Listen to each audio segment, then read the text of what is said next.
بیوی کا اپنے میکے جانے کے لیے خاوند سے اجازت طلب کرنا، دین اور دنیا کی کسی بھی مصیبت کے وقت انا للہ و انا الیہ راجعون کہنا جو ان سے یہ مستحب ہے۔ اور سفر میں مردوں کا خواتین کی خدمت کرنے کا جواز بھی ہمیں اسی حدیث سے ملتا ہے اور اس واقعے سے۔ خواتین کے ساتھ نہایت حسن ادب کے ساتھ پیش آنا، خاوند کا بیوی کے ساتھ حسن معاشرت اور لطف کے ساتھ پیش آنا،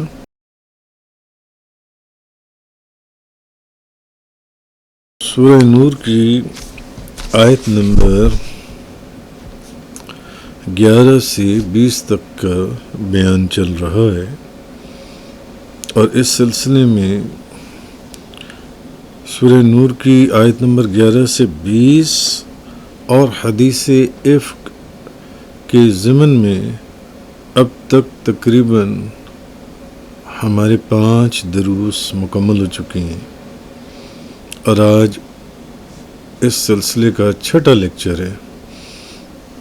تو یہ جو واقعہ تھا، اور جو میں نے پہلے لیکچر میں حدیث بیان کی تھی، تو اس حدیث سے جو مسائل مستنبط ہوئے، جو مسائل ہمیں پتہ چلے، آج ان کی ایک چھوٹی سی تفصیل آپ کی اس حدیث اور اس واقعے سے ہمیں یہ پتہ چلتا ہے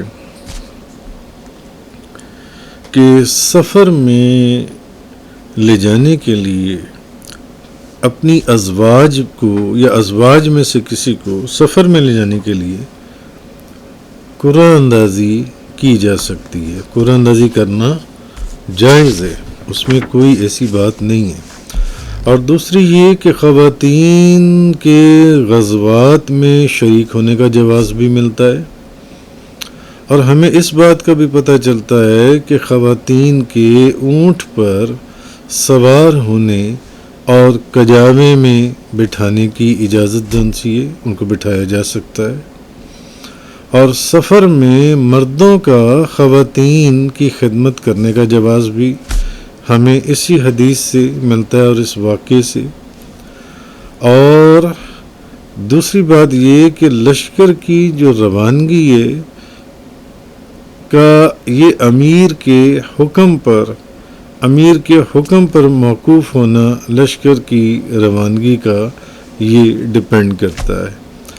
اور بیوی کا قضائے حاجت کے لیے شوہر کی اجازت کے بغیر جنگل میں جانے کا جواز بھی ہمیں ملتا ہے، کہ اگر کسی شخص کی بیوی اپنے شوہر سے اجازت کے بغیر جنگل میں قضائے حاجت کے لیے چلی گئی۔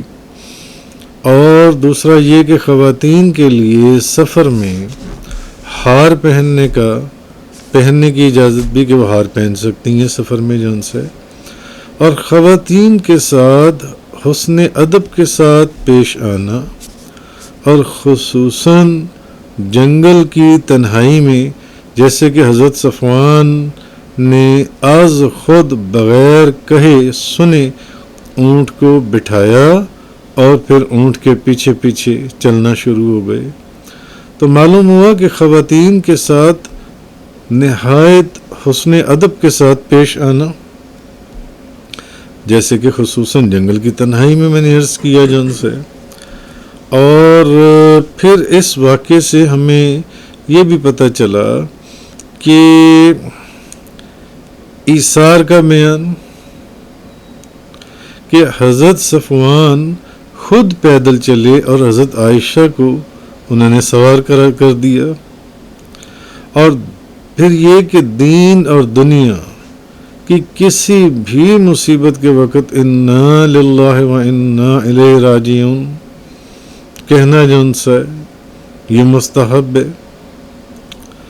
اچھا، پھر یہ چیز کہ اجنبی شخص بھلے وہ صالح ہو یا نہ ہو، اس سے چہرے کا پردہ کیونکہ حضرت عائشہ نے حضرت صفوان کو دیکھ کر اپنی چادر میں چہرہ چھپا لیا۔ اچھا، پھر یہ کہ کسی شخص نے اگر کسی پر تہمت لگائی ہو تو اس کا اس شخص سے ذکر نہ کرنا یہ مستحب ہے، کیونکہ ایک ماہ تک حضرت عائشہ صدیقہ رضی اللہ تعالی عنہا کو اس تہمت کے متعلق نہیں بتایا گیا، آپ کو نہیں بتایا گیا۔ اچھا، خاوند کا بیوی کے ساتھ حسن معاشرت اور لطف کے ساتھ پیش آنا، اس طرح کی بے شمار چیزیں ہمیں اس حدیث اور ان 10 آیات کی تفسیر سے ہمیں معلوم ہوتی ہیں۔ اچھا، مریض سے اس کا حال پوچھنا کہ آپ کا حال کیا ہے۔ پھر یہ کہ عورت جب جنگل میں قضائے حاجت کے لیے جائے تو پھر ہمیں یہ بھی پتہ چلتا ہے کہ رفاقت کے لیے اپنے ساتھ کسی خاتون کو لے کر جائے۔ اسی واقعے سے ہمیں یہ بات بھی پتہ چلی۔ اور اگر کسی شخص کا کوئی عزیز یا رشتہ دار کسی معزز شخص کو اذیت دے تو اس کو برا جاننا، جس طرح حضرت مصطح کی ماں نے مصطح کی تہمت لگانے کو برا جانا انہوں نے ان کی تہمت لگانے کو۔ اچھا، پھر یہ کہ اہل بدر کی فضیلت اور ان کی طرف سے دفاع کرنا، کہ حضرت عائشہ نے حضرت مصطح کی طرف سے دفاع کیا۔ آپ ان کی برائی کر رہے ہیں جو جنگ بدر میں بھی شامل تھے۔ اسی طرح بیوی کا اپنے میکے جانے کے لیے خاوند سے اجازت طلب کرنا، پھر کسی تعجب کے موقع پر سبحان اللہ کہنا، کسی شخص کا اپنے خانگی امور میں اپنے احباب اور عزیزوں سے مشورہ کرنا، جیسے کہ نبی کریم صلی اللہ علیہ وسلم نے اس واقعے میں کتنے لوگوں سے مشورہ کیا۔ کسی تہمت کے متعلق تحقیق اور تفتیش کرنا اور کسی کے احوال معلوم کرنا، البتہ بلا ضرورت تجسس کرنا وہ منع ہے۔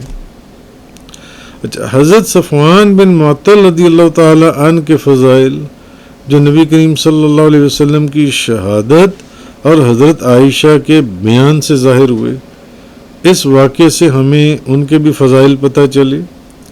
حضرت عائشہ رضی اللہ تعالی عنہ کی تہمت سے برات قطعی برات ہے، جو کہ قرآن مجید سے ثابت ہے۔ جو بندہ اس میں شک کرے العیاذ باللہ وہ کافر ہو جائے گا، ذرا سا بھی شک کرے۔ اور حضرت ابن عباس رضی اللہ تعالی عنہما وغیرہ نے کہا کہ تمام انبیاء علیہم السلام میں سے کسی نبی کی زوجہ نے کبھی بدکاری نہیں کی، اور یہ ان پر اللہ کا فضل اور کرم ہے۔ اچھا، جب کوئی تازہ نعمت ملے تو اس پر فوراً شکر ادا کرنا، جس طرح حضرت عائشہ نے برات کی آیات نازل ہونے کے بعد فوراً اللہ کا شکر ادا کیا۔ رشتہ دار اگرچہ بد سلوکی کریں پھر بھی ان کے ساتھ حسن سلوک کرنا، جیسا کہ حضرت ابو بکر صدیق کو حضرت مصطح کے ساتھ حسن سلوک کا حکم ہوا، تو لوگوں کی بد سلوکی کو معاف کرنا اور درگزر کرنے کا بیان، یہ وہ چیزیں ہیں ہمیں اس حدیث اور ان آیات اور اس واقعے کی روشنی میں ہمیں پتہ چلتی ہیں۔ اور بھی بے شمار چیزیں ہیں جو مفسرین نے لکھی ہیں جو ضروری تھیں، وہ ہم نے آپ کے سامنے بیان کر دیں۔ وآخر دعوانا ان الحمدللہ رب العالمین۔ تفسیر قرآن کا یہ لیکچر انگلش میں سننے کے لیے براہ کرم ڈسکرپشن میں موجود لنک پر کلک کریں۔